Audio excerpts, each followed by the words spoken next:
Now that we've covered the basics of the Metamorphosis Master Program, let's dig into the actual assessment because that's where you're going to start this process of improving your conditioning. So as you can see here, the assessment is a few different tests. The first is just a resting assessment, and that's heart rate variability and your resting heart rate if you're measuring those. These will give us really good baselines of your overall aerobic fitness and something we're going to track over time. Now, if you're not measuring them right now, if you can start measuring your morning heart rate, even if you just do it with your fingers across your pulse, that'll at least give you some baseline to start with, and we'll want to track that over time as part of the assessment process. Now, the other thing is here we want an actual measure of your performance. So we're going to look at a 12-minute test, and you can pick here your cardiovascular exercise of choice. Run, bike, row, or you can use something else like a VersaClimber or any other type of cardiovascular equipment. The key here is we need to be able to track distance because we're going to see performance by measuring how far you can go across that 12-minute period. So again, if you're out of shape and you feel like you can't run for 12 minutes, jump on a bike and do that for 12 minutes. As soon as that test is up, we're going to do a 60-second heart rate recovery, and then we're going to go into some muscular endurance tests, max push-ups, max pull-ups, and a plank.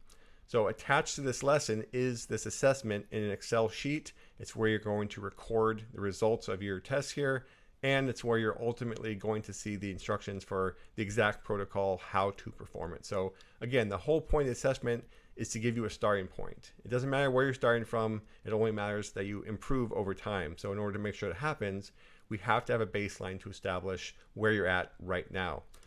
Now, some general testing guidelines here. Well, first and foremost, you want to try hard, you want to do your best, but you don't want to sacrifice your technique in the process. So I've seen this all too often, people trying to hit their own PRs and their technique is just thrown out the window in order to achieve that. So remember, you're only competing with yourself. So yes, you want to go as far as you can in 12 minutes, or you want to get as many reps as you can in the push-ups or pull-ups.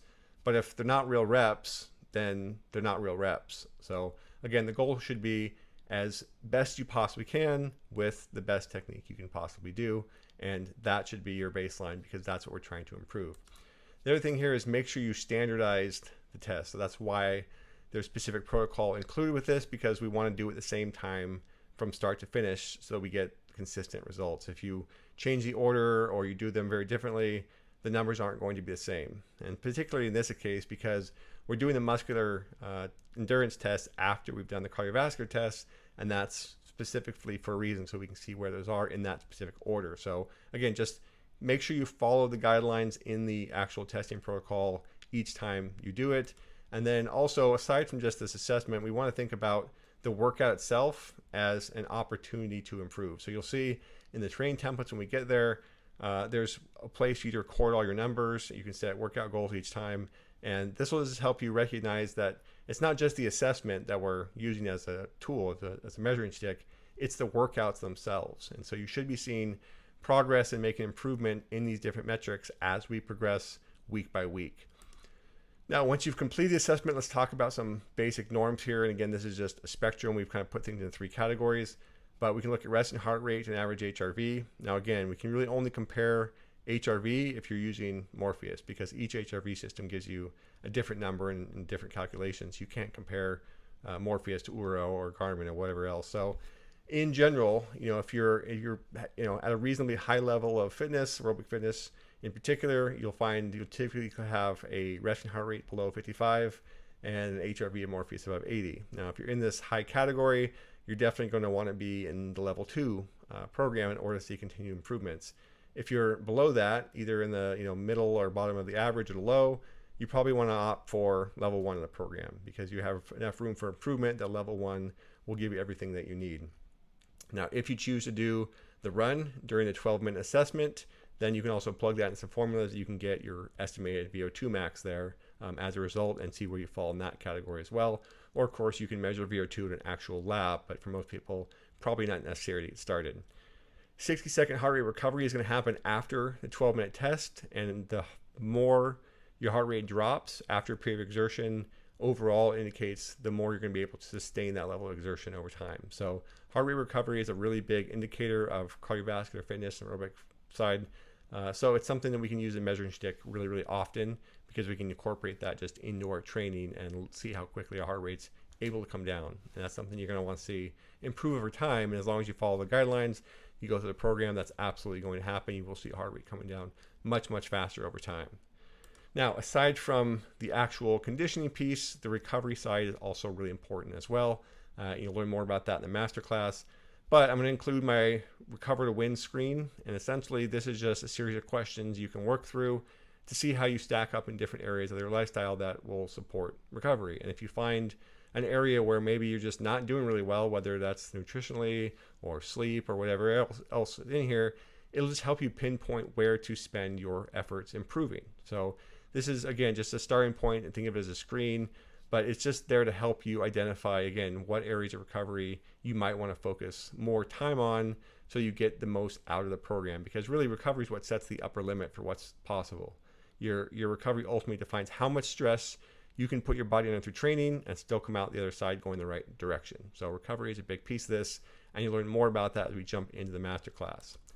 Now, I'm also going to include here a body composition measuring tool here, not measuring, but a tracker.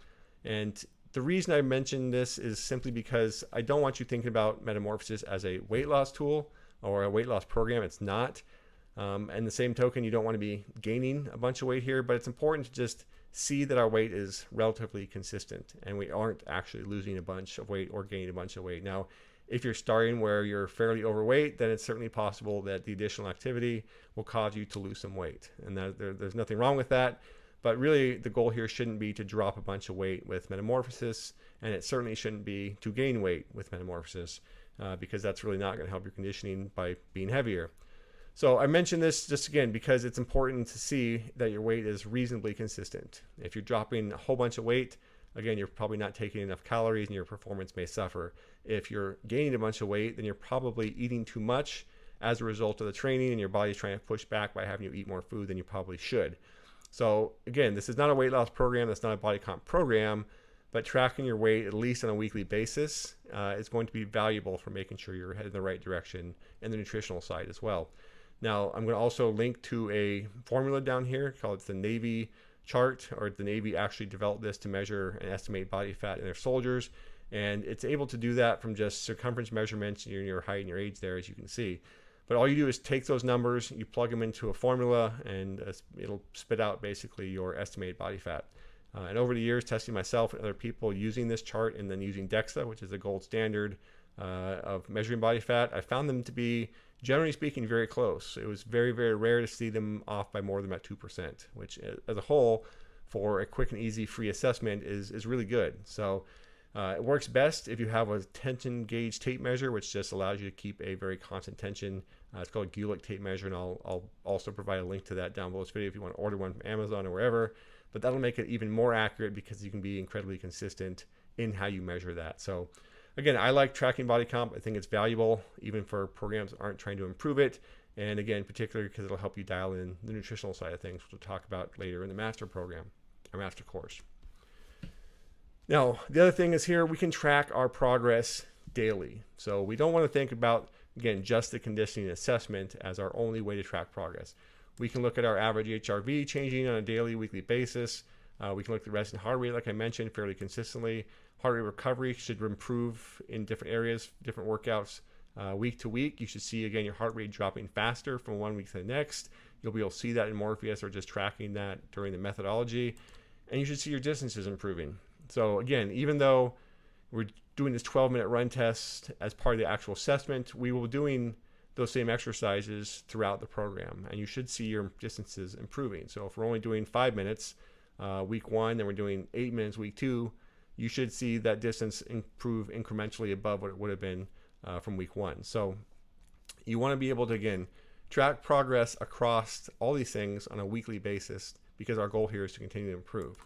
Now, when we're talking about the strength training side, we should see ourselves improve the number of reps we can do to given weight, or we should see the weight that we're able to lift improve over time. So again, there's multiple ways we can track progress. It's also going to come down to, ultimately, how do you perform? So if you're an athlete, you're going through this to improve your conditioning for performance, you should see your performance improving across the 8 weeks. And it should be measurable. That's the whole goal here. If you're not an athlete and you're just doing this to feel and look your best, well, how do you feel? Like, you can objectively or subjectively record that and see how you are feeling. You should feel obviously a bit more tired in the first couple weeks, but you should start to feel like you have more energy, you have better conditioning, you're able to do things easier with less effort as you progress through the program. So really, I mention all this because our goal here is to always strive for improvement week to week. That's what this is all about. Even though it's an 8-week program, really, like I said, my goal here is to set you up for the future and to teach you how to make lasting progress in a way that's sustainable, so that you continue to improve beyond these 8 weeks and you can continue to improve towards whatever your goals may be down the road. So it's really important, again, to track progress on these things week to week, because a lot of times when people on the strength side, they're tracking their strength, right? They know how much weight they can lift or how much weight they can't lift. They know what their PRs are. But then they get in the conditioning side and they really don't quantify it. They don't track it. They're not sure how to see if it's improving. And because of that, they often spend a lot of time working in a way that's not necessarily productive because they're not fully recognizing their conditioning is not getting any better and it may be getting worse. So again, there's multiple ways that you're going to want to track this as you progress through the program. It's built into the workout templates. You're going to get started by entering in the testing assessment data into the spreadsheet. You're going to do it again in weeks 4 and week 8. And again, this is just to help point you in the right direction and show you that it is all working and help you make adjustments to make sure it's working as effectively as possible. So by the time that you're all done with the whole program, you're going to have a spreadsheet that shows you the percent improvement in the different areas: muscular endurance, heart rate recovery, and your distance and your performance test. So it's a really cool visual. It's a way, again, to just look back and see that you made consistent progress. There are times I've run variations of this program. I've had people send these into me. And I've looked at lots of data over the years, and by and large, everybody makes great improvements. As long as they follow the program, as long as they do everything that's necessary, their numbers go up, and yours will as well, and the numbers on the chart will reflect that. So now we've covered the basic conditioning assessment. It's time to get started and go through it. Again, attached to this lesson are all the different documents that I mentioned, the spreadsheets that'll help you track this stuff, give the protocol to go through the assessment the right way, and that'll help you, again, start the program off on the right way. You'll want to make sure the assessment gets done before you start the first workout. So typically, if you're going to start your workout on a Monday, which most people will, try to get the assessment done over the weekend. And as I mentioned, it's not going to take a huge amount of time. It's 12, 15, 20, well, probably 20 minutes ish from start to finish. It really is not going to take you a massive amount of time. So if you have any questions about the assessment before you do it, make sure to reach out, but I've tried to be as specific as possible in the instructions. So that wraps up the assessment. I hope you were able to get started or ready to get started. Next up, we're going to talk about how to set goals for the program, which will be based on your assessment and ultimately what you're trying to improve. So we'll dive into that next.